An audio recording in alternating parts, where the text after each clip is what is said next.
Ravi colours இன்றைய trending பெண்களுக்கான exclusive கலெக்ஷனுடன் kurtis, palazzo pant, Patiala pant, துப்பட்டாக்கள், ஷேப்வேர்கள், நைட்டிகள், பிராண்டட் உள்ளாடைகளும் கிடைக்கும். ரவி கலர்ஸ், நேரு வீதி, ராஜா தியேட்டர் சிக்னல் அருகில், புதுச்சேரி. வணக்கம். முக்கிய செய்திகள். புதுச்சேரியில் கடந்த 2 நாட்களாக தொடரும் மழை, மேலும் மழை அதிகரிக்கும் என சென்னை வானிலை ஆய்வு மையம் தகவல். குடியரசு தின விழாவை முன்னிட்டு முதலமைச்சர் ரங்கசாமி மக்களுக்கு வாழ்த்து. தியாகங்களை நன்றியுடன் நினைவு கூற வேண்டும் என வலியுறுத்தல். காரைக்காலில் தேசிய வாக்காளர்கள் தின விழிப்புணர்வு சைக்கிள் பேரணி. துணைநிலை ஆளுநருடன் இணைந்து மத்திய அமைச்சர் சைக்கிள் ஓட்டி தொடக்கம். புதுச்சேரியில் கடலில் காணாமல் போன மீனவரை தேடும் பணி தீவிரம். கடல் சீற்றம் அதிகரிப்பால் தேடும் பணி சிரமம். நம்ம பாண்டிச்சேரிக்கு ரிலையன்ஸ் ஃபேஷன் வேர்ல்ட் வந்தாச்சு. குவாலிட்டியான பிராண்டட் ஆடைகள் கம்மியான விலையில. எங்க தெரியுமா? அண்ணா சாலை ரத்னா தியேட்டர் பக்கத்துல இருக்க நம்ம ரிலையன்ஸ் ஃபேஷன் வேர்ல்ட் தான். இங்க கலெக்ஷன்ஸ் எல்லாமே ட்ரெண்டுக்கு ஏத்த மாதிரி இருக்கு. விழாக்கால சிறப்பு சலுகையாக நீங்கள் வாங்கும் அனைத்து ஆடைகளுக்கும் சிறப்பு ஆஃபர்களுடன் நிச்சய பரிசுகளும் உண்டு.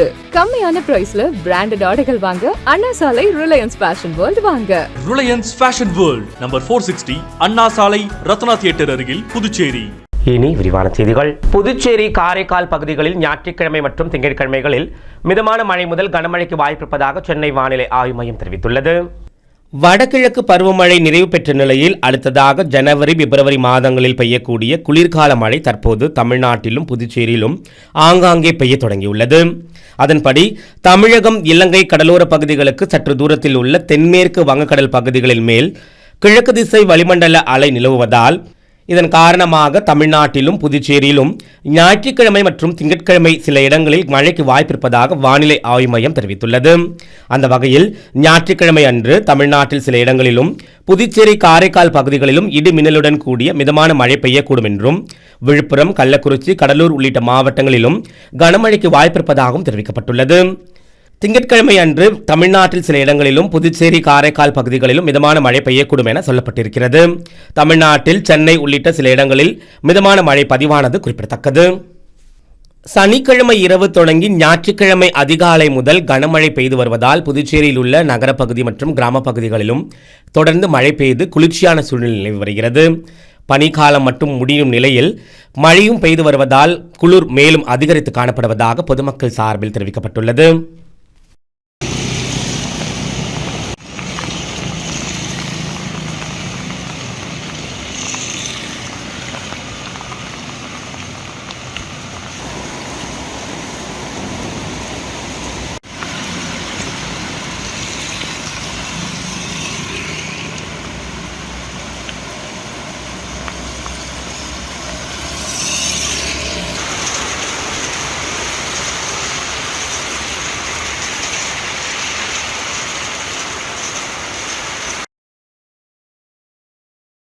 குடியரசு தின விழாவை முன்னிட்டு முதலமைச்சர் ரங்கசாமி புதுச்சேரி மக்களுக்கு வாழ்த்து தெரிவித்துள்ளார்.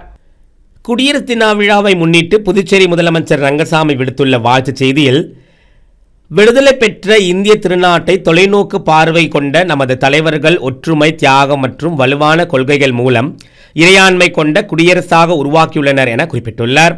ஜனநாயக விழுமியங்கள், சட்டத்தின் ஆட்சி மற்றும் பன்முகத்தன்மைக்கு மரியாதை ஆகியவற்றின் அடிப்படையில் வலுவான மற்றும் ஒன்றுபட்ட இந்தியாவிற்கு அடித்தளம் அமைத்துக் கொடுத்த அடித்தளத்தில் உலகின் மிகப்பெரிய ஜனநாயக நாடாக நாம் நிமிர்ந்து நிற்பதாகவும் அவர் புகழாரம் சூட்டியுள்ளார். நாட்டிற்காக அர்ப்பணிப்பு உணர்வோடு பாடுபட்ட விடுதலை போராட்ட வீரர்கள் மற்றும் அரசியலமைப்பை வடிவமைத்த தலைவர்களின் தியாகங்களையும் தருணத்தில் நன்றியுடன் நினைவு கூற வேண்டியது நம் அனைவரின் கடமை என்றும் அந்த வாழ்த்துச் செய்தியில் முதலமைச்சர் ரங்கசாமி குறிப்பிட்டுள்ளார். தேசிய வாக்காளர்கள் தினத்தையொட்டி காரைக்காலில் நடைபெற்ற சைக்கிள் விழிப்புணர்வு பேரணியை மத்திய அமைச்சர் மான்சுக் மாண்வியா, துணைநிலை ஆளுநர் கைலாஷ்நாதன் ஆகியோர் இணைந்து தொடக்கி வைத்தனர். காரைக்காலில் தேசிய வாக்காளர் விழிப்புணர்வு பேரணியை கொட்டும் மழையிலும் மத்திய தொழிலாளர் வேலைவாய்ப்பு, இளைஞர் நலன் மற்றும் விளையாட்டுத்துறை அமைச்சர் டாக்டர் மான்சுக் மாண்வியா சைக்கிள் ஓட்டி தொடங்கி வைத்தார். இந்த விழிப்புணர்வு சைக்கிள் பேரணியில் கல்லூரி மாணவ மாணவியர்கள் திரளாக கலந்து கொண்டனர்.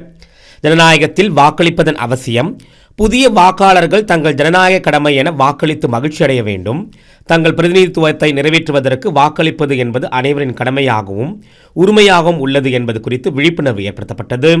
இந்த விழிப்புணர்வு பேரணி காரைக்கால் முக்கிய வீதிகள் வழியாக பேருந்து நிலையம், காமராஜர் வீதி, பாரதியார் வீதி உள்ளிட்ட பகுதிகளில் சென்று மீண்டும் அறிஞர் அண்ணா கலைக்கல்லூரி வந்தடைந்தது. கொட்டும் மழையிலும் இதில் கலந்து கொண்ட புதுவை மாநில துணைநிலை ஆளுநர் கைலாஷ்நாதன் பேசுகையில், சைக்கிள் பேரணி என்பது உற்சாகத்தையும் உடலுக்கு நன்மையும் தருவதாக கூறினார். மேலும் அவர் கூறுகையில், இதில் கலந்து கொண்ட அனைத்து அன்பு உள்ளங்களுக்கும் நன்றி தெரிவித்துக் கொண்டார். வாக்காளர் தினத்தின் முக்கியத்துவத்தை எடுத்துக் கூறுவதற்காக பங்கேற்ற அனைவருக்கும் தனது வாழ்த்துக்களையும் தெரிவித்துக் கொண்டார். இந்த விழிப்புணர்வு சைக்கிள் பேரணியில் புதுச்சேரி சட்டப்பேரவைத் தலைவர் செல்வம், அமைச்சர்கள் திருமுருகன், நமச்சிவாயம் உள்ளிட்டவர்களும் கலந்து கொண்டனர். நிகழ்ச்சியின் முடிவில் வாக்காளர் விழிப்புணர்வு உறுதிமொழியும் தமிழிலும் ஆங்கிலத்திலும் எடுத்துக்கொள்ளப்பட்டது.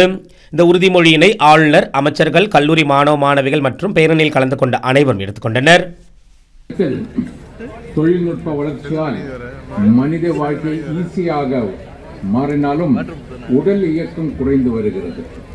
அதனால் diabetes, blood pressure, heart disease போன்ற லைஃப் ஸ்டைல் டிசீஸை அதிகரித்து வருகிறது. இதற்கு எளிமையான குறைந்த செலவில் அனைவருக்கும் ஏற்ற தீர்வு சைக்கிள் ஓட்டுவது. புதுச்சேரியில் கடலில் காணாமல் போன மீனவரை 4வது நாளாக தேடும் பணி தீவிரமாக நடைபெற்று வருகிறது. புதுச்சேரி சோலை நகர் வடக்கு மீனவ கிராமத்தைச் சேர்ந்த மீனவர் விவேக் சொந்தமான பைபர் படகில் கடந்த 22ஆம் தேதி தனது மைத்துனரான பொம்மையார்பாளையம் கரிகாலன் என்பவருடன் மீன்பிடி தொழிலுக்காக கடலுக்குள் சென்றுள்ளார். 20 நாட்டுகள் மைல் தூரத்தில் கடலில் மீன்பிடித்துக் கொண்டிருந்த போது விவேக், கரிகாலன் ஆகியோர் கடலில் திடீரென தவறி விழுந்தனர். இதில் விவேக் மட்டும் நீந்தி கரை சேர்ந்துள்ளார். ஆனால் கரிகாலன் மாயமானார். புதுவை கடலோர காவல்துறையினர் 3வது நாளாக சனிக்கிழமை தேடும் பணியில் ஈடுபட்டனர். மேலும் கடல் சீற்றம் அதிகமாக காணப்பட்டதால் ஆழ்கடலுக்குள் படகில் சென்று தேட முடியவில்லை என தெரிகிறது. இதனால் மாயமான மீனவரின் கதி என்ன என தெரியாமல் அவரது உறவினர்கள் கவலை அடைந்துள்ளது குறிப்பிடத்தக்கது. திருக்காஞ்சி கங்கவராக நதீஸ்வரர் ஆலயத்தில் நடைபெற்ற கங்கா ஆரத்தியில் புதுச்சேரி காவல்துறையின் தலைமை இயக்குனர் ஷாலினி சிங் கலந்து கொண்டு சாமி தரிசனம் செய்தார். புதுச்சேரி வில்லியனூரை அடுத்த திருக்காஞ்சியில் ஒவ்வொரு வார சனிக்கிழமையும் சங்கராபரணி ஆற்றங்கரையில் கங்கா ஆரத்தி நடைபெறுவது வழக்கம். அந்த வகையில் இந்த வாரம் நடைபெற்ற கங்கா ஆரத்தியில் புதுச்சேரி காவல்துறையின் தலைமை இயக்குனர் ஷாலினி சிங் கலந்து கொண்டு வழிபட்டார்.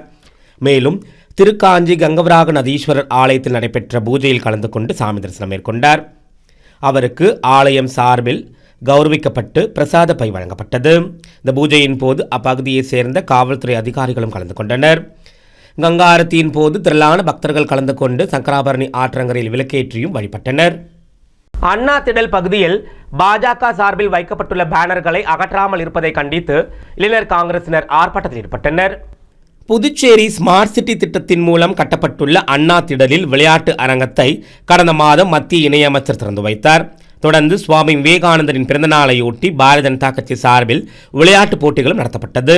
இந்த நிகழ்ச்சி நடந்து ஒரு வாரம் ஆகியும் பாரதிய ஜனதா கட்சியினர் திடலில் வைத்துள்ள பேனர்களை அகற்றாமல் இருந்து வருகிறது. இதை கண்டித்து விளையாட்டு திடல் முன்பு புதுச்சேரி இளைஞர் காங்கிரஸ் சார்பில் மாநில தலைவர் ஆனந்தபாபு தலைமையில் ஆர்ப்பாட்டம் நடைபெற்றது. 20க்கும் மேற்பட்டவர்கள் ஆர்ப்பாட்டத்தில் கலந்து கொண்டு கண்டன கோஷங்களை எழுப்பினர்.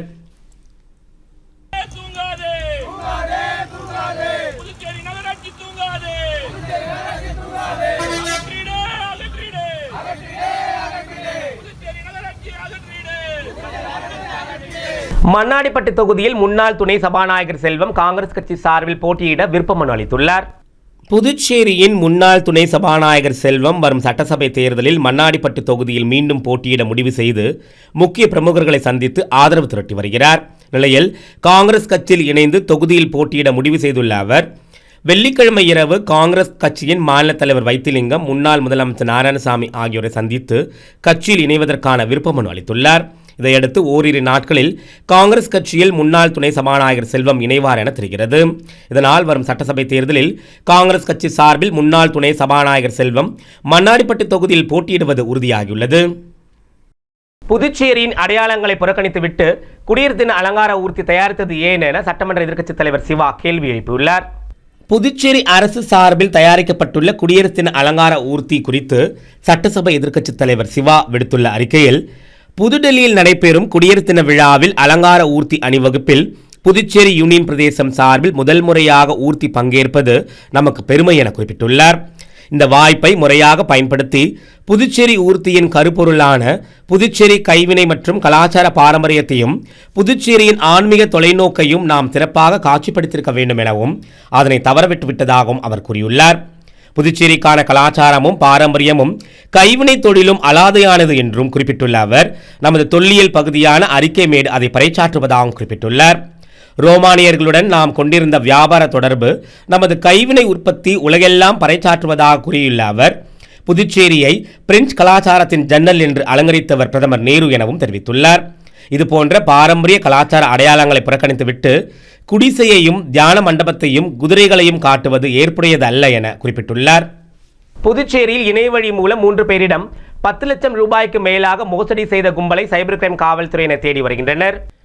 வெளியூரை சேர்ந்த ஒருவர் மொபைல் செயலி மூலம் 4,61,817 ரூபாய் கடன் வாங்கி அதனை முழுவதும் திரும்ப செலுத்தியுள்ளார்.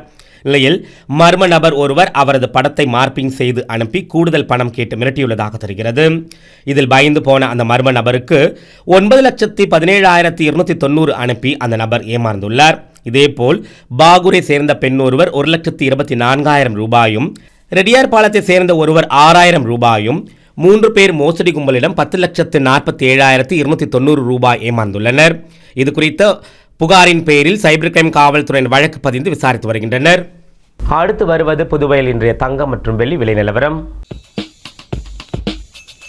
இன்றைய தங்கம் வெள்ளி விலை விவரம். புதுவையில் இன்றைய தங்கம் வெள்ளி விலை விவரம் வழங்குபவர்கள் முத்து கோல்ட் ஹவுஸ், பாண்டிச்சேரி.